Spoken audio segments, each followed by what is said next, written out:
Nous arrivons bientôt au début du tournoi du pouvoir, mais quel est son rôle dans la série? Est-ce un moyen de donner un ressenti de danger ou quelque chose d'autre est caché derrière? Plutôt la deuxième option. Aujourd'hui, je vais vous faire part de ma théorie sur ce qui se passera dans le tournoi du pouvoir. Tout d'abord, souvenez-vous, dans l'épisode 47, on apprend qu'il y avait à la base 18 univers et que Zeno en a détruit 6 sur un coup de tête. Et parmi ces 6 univers étaient sûrement présents des dieux de la destruction et leurs anges. Et c'est là que vient ma théorie. Je pense qu'un Makaioshin va faire son apparition.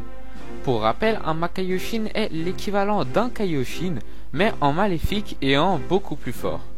Mais pourquoi je pense qu'il ferait son apparition? Rappelez-vous, lors de la première apparition du grand prêtre, Whis a dit qu'il faisait partie des 5 personnes les plus fortes des 12 univers confondus.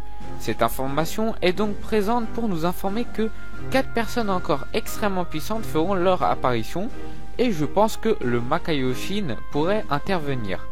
En fait, je vois plutôt ça comme une mutinerie. Il y a un traître parmi les divinités et c'est le grand prêtre. Zeno ayant détruit les 6 univers en une fraction de seconde, le grand prêtre n'a pas eu le temps de prévenir ses enfants les 6 anges et ils ont donc péri. Le grand prêtre aurait donc fait une alliance avec le Makaioshin pour se venger de Zeno. Mais pourquoi pendant le tournoi du pouvoir et pas avant? Tout simplement car c'est une occasion inespérée.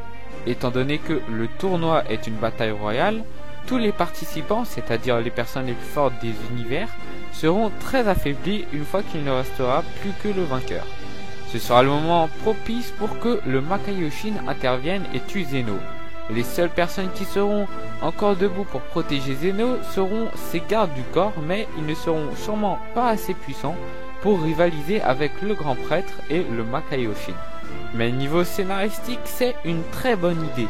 Les dieux de la destruction pourraient s'unir et les participants du tournoi aussi pour lutter contre ces nouveaux ennemis, ce qui permettrait en cas de victoire que tous les univers ne se fassent pas détruire en remerciement. Mais dans tout ça, le plus intéressant serait que les 12 anges s'unissent au grand prêtre par solidarité pour leurs frères et sœurs tués dans les 6 univers détruits. Voilà, cette théorie est maintenant terminée, n'hésite pas à partager cette vidéo, ça aide énormément et merci beaucoup pour les 1000 abonnés. Ciao.